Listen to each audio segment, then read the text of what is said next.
to continue with our mission invited talks.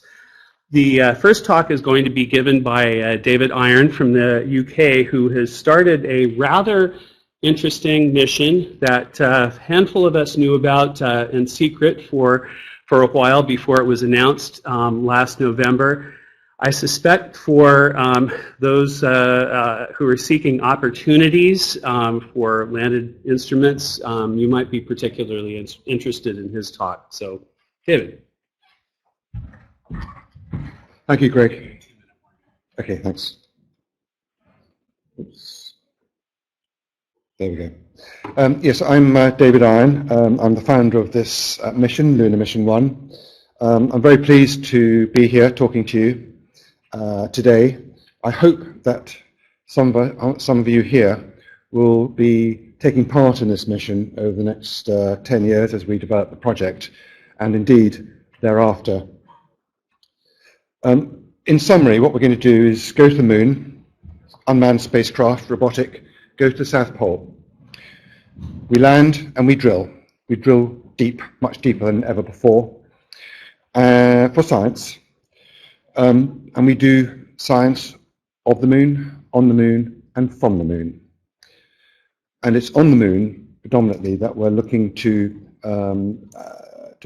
establish the potential for a permanent manned base, both the opportunities and the threats.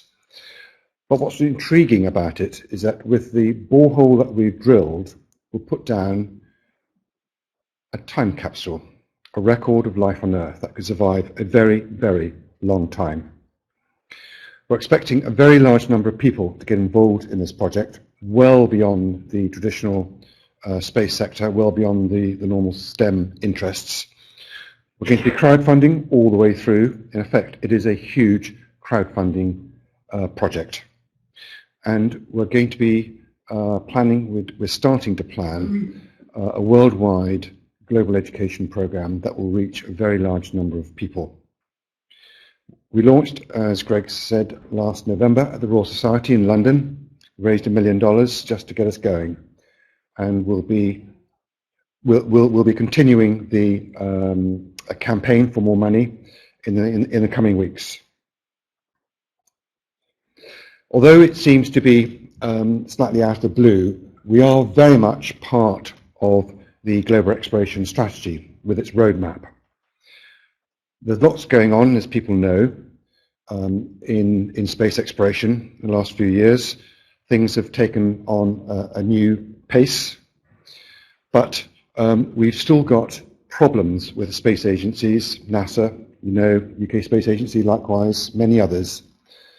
That these organizations are faced with a problem that their shareholders expect them, their stakeholders, their governments and their people expect them to do more than they're given money to do it with. So increasingly we're seeing private sector resources, and private sector covers a number of things, principally money, but also management and technology investment to augment, to add to public sector money, taxpayers' money. And this is creating new funding models, and we're very much part of that. And we're also seeing an increasing involvement of citizens in various ways. Lunar Mission 1 is going to be advancing all these trends. Technology, there are two things really that we're going to be doing that are advancing the envelope of capability. We're going to be landing in quite a small spot, equivalent to a football stadium or even a football pitch. It's quite a rocky area, the South Pole of the moon. But it's the drilling, the deep drilling, which is probably the most innovative. We're looking to use an extension of wireline drilling that was developed originally for terrestrial drilling here on Earth, looking to go at least 20 meters depth, up to 100 meters if we can. And you'll recognize that there are things we can do with that. That includes creating technology with remote control robotics, telerobotics from Earth, which can then be used with more as an extension of the development of the technology for fully automated drilling that will be needed for further planetary bodies, Mars, the moons of Saturn and Jupiter and so on.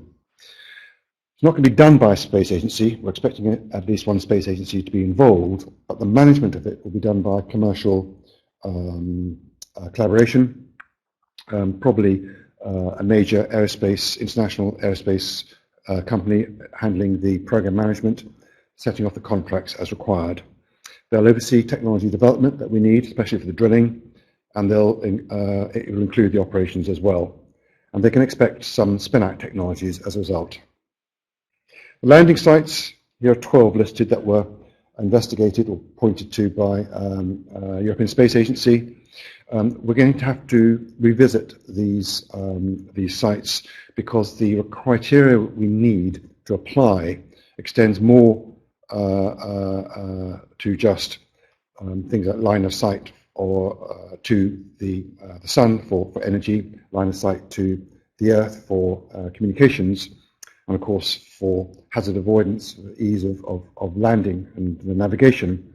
But we also need to consider the drilling environment. We want a rock that's easier to drill rather than more difficult to drill, because drilling is going to be difficult. And we're also, of course, interested in the scientific value of where we go, drilling deep as well as investigating the surface. And we also need a place that ideally is good for our archive, where it's got a good chance of survival and the temperature is as cold as possible. I think most people here know about this huge impact basin stretching from the South Pole to the Aitken crater, close to the South Pole, to the equator. And we're expecting to, being on the rim of this, on the edge of this, near the Shackleton crater or Malapert Highlands, somewhere like that, we're expecting to get some kind of evidence of the material that was gouged out of this huge impact, maybe kilometers depth, some time ago. We're looking for ground truth also for the polar volatiles. These have been picked up, detected remotely by the spacecraft that have been orbiting the moon for the last decade or so. And that could be, for some people, the most interesting part of the project. We're going to be doing science from the moon. We're going to be carrying out a low-frequency radio experiment. I think Jack Burns is going to be talking more about that this afternoon. But in brief, we don't pick up the signals at low frequencies. The right-hand side there, about 20 to 30 meters wavelength. It's about 10 to 15 megahertz. Gets attenuated. We can't pick them up from the Earth's surface, radio astronomy. And those are the kind of signals that we're most interested in to tell us a bit more about the formation of the universe at the time of Big Bang. The archive and the education is something that we are really using to justify the project. Although it's a science mission, we have to raise the money. It's effectively, the whole thing is a business case. It's an investment proposal, and it's based on the archive.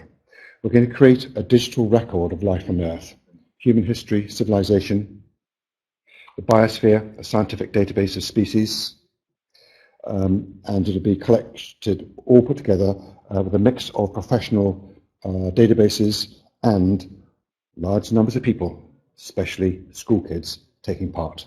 And there's a model of that. There's a BBC Doomsday Project for schools 30 years ago. It's got 1 million school children. And what we're looking to do is to extend that worldwide, but over the internet.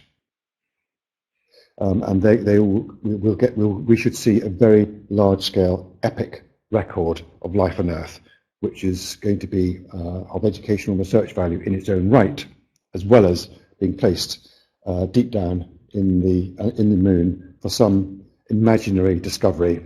Whether it's fiction, faith, doesn't matter.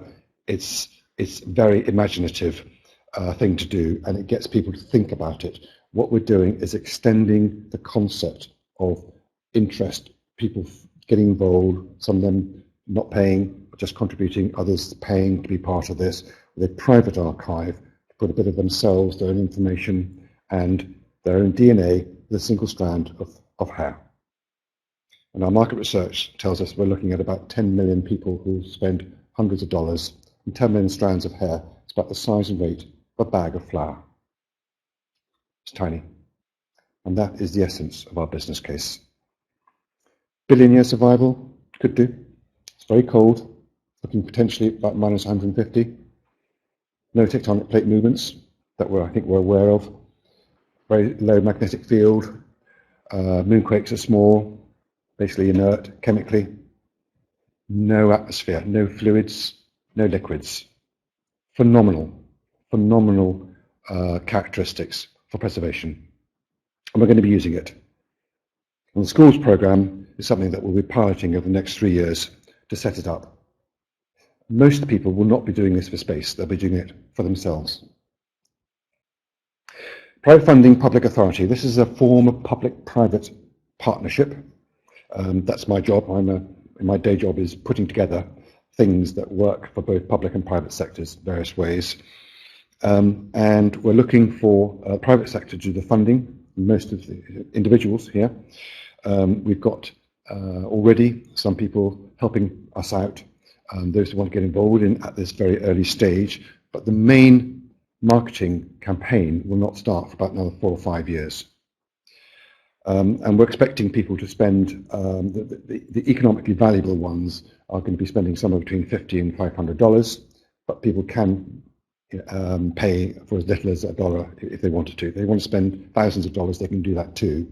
But the economically most valuable products are going to be in the 100, 200, 300 range. Revenue projections around the world, if we set the project up, if we have space agency involved, if it's serious science, if we can get the worldwide education program going to the scale that we're expecting and planning to do, with lots of ifs, if we can line up all of those, then the market research tells us we're looking at literally billions of dollars of revenue. And for a project we're anticipating cost about $1.5 billion, half of which is the space mission. The other half of the project isn't anything to do with space, it's the archive. We're expecting to spend about $750 million in putting the archive together and the educational program. So we've got a very large-scale internet project in parallel with this space project, roughly equal value, and they're brought together, conjoined for the archive itself, which is just a simple payload, just a package that gets taken to the moon and deposited.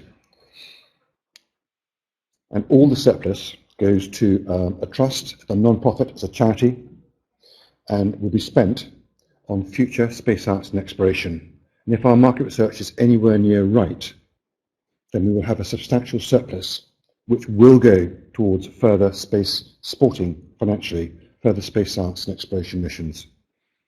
So you can imagine that the kind of philosophy of the whole idea will lead towards essentially a moon-based infrastructure, which can then be used for all the things that we're talking about here, certainly this morning. Pretty much everything I heard this morning is very much in line with what we're seeking to do, both short-term in the next decade and beyond. Program, roughly 10 years, give or take, not too concerned about the exact date or anything like that. We think it'll take about 3 years to set up the main contracts, one big one for the mission and one big one for the marketing, public engagement, and then lots of little ones for instruments. And once those are set up, we'll then go into the main development phase. And operations themselves, lunar operations, several months. Hopefully, if our instruments can survive it, we'll have a multi-year operation if we can survive. There will be some lunar night. There'll be some dark period and cold. And if it works and got enough money from our revenue, we will then launch a second mission to recover some of the samples for more detailed analysis back here on Earth. So Lunar Mission 2 should happen automatically if Lunar Mission 1 succeeds. But the process of creating 5 working groups for the science, one responsible for the science requirements, one selecting the site, one for instruments, one for robotics, it's mainly the robotic arm for sample handling, and one for archive materials, it's principally the digital archive. Although we're starting them from the UK, we are internationalizing, and we're looking for scientists, especially in the US. The US has more lunar scientists than the rest of the world put together. So we are expecting to internationalize. And if you're interested in joining the science working groups at this stage, very much planning stage, it's still early, this is quite an early project still, but you've got particular skills, especially on landing site instruments, science, basically lunar science skills. I'd be very interested to talk to you. Thank you.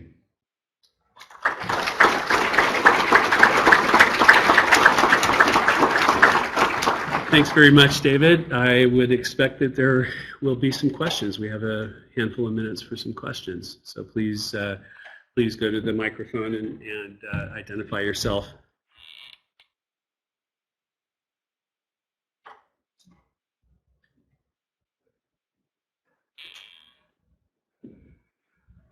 Carol? So my name is Carol Stoker. I'm an Ames scientist. And I'm interested in what the science rationale is for drilling 10 to 20 to 100 meter holes at your location is. You didn't really go into that? Yeah, the expert for that is Ian Crawford, who you may know. We took a lot of the rationale from the report, I think it was 2007, from the US National Academy of Sciences, and we can pick up a depth-related material, which gives us more than just sampling the surface, the first few centimeters, the first few meters. We can get temperature variations, so it'll give us a better indication of whether the center of the moon is warm or not, that kind of thing. And being able to, sorry, Lewis. If I might just chip in for a second. I'm a late in life student working. Come up here. For broadcasting. Sorry. I'm with the Center for Planetary Sciences in the UK, working with Ian Crawford. Just quickly on the drilling, I think the first supposition was if we could get something like a half a dozen meters beneath where we think the regolith typically may sit in the region, then we'll have gained a sub-regolith understanding which is unique. And I think there's also a recognition that the drilling technology as a first may not reach anything like the hundreds of meters we would like it. So even if we were to achieve 10 or a dozen, that would be fantastic. And it's also an engineering development where we hope that future missions, as Clive explained this morning, us as a gateway to the ultimate destinations of Mars and beyond, that this is a way to develop and test more locally, if you like, these technologies. Thank you. I can take one more if it's quick. Is the picture of that probe that you showed what you're actually trying to do? Are you using photovoltaics to power it? Because likely places for where you're going to want to drill, you're going to have almost no light, if any, at the wrong angle to be able to use very much of it. I think you're going to need nuclear, but yeah, photovoltaics I don't think is going to be able to give you a reasonable power. Our projection is that it should do, but actually the decision is not ours. The decision is the organisation that's going to do the mission for us. So all those technical decisions are going to be handed to them. But we did do a feasibility study, and they reckoned it was possible. They've noted the angle of the sun above the horizon, sufficient months of the year. They worked out the power that we can get from them, the power that we need for drilling, and comms and operation of the robot. So it is there. So that's not to say we must have solar power. You're not the first person to say we need RTGs and so on. But at the moment, the expectation is that we can do this with solar power, and there are sufficient sites which will work for us, and the engineering does work. Okay, well, I thought the optimum sites would be where it's and even much colder than normal. Water at those temperatures, even just a little bit mixed in with rock, is going to be incredibly hard. Yeah, but don't forget the temperatures I was mentioning, minus 150, is below the surface. Yeah. We'll have a very fine grazing angle of the sun most of the year, so the surface temperature would be different, be much higher. Thank you for your question.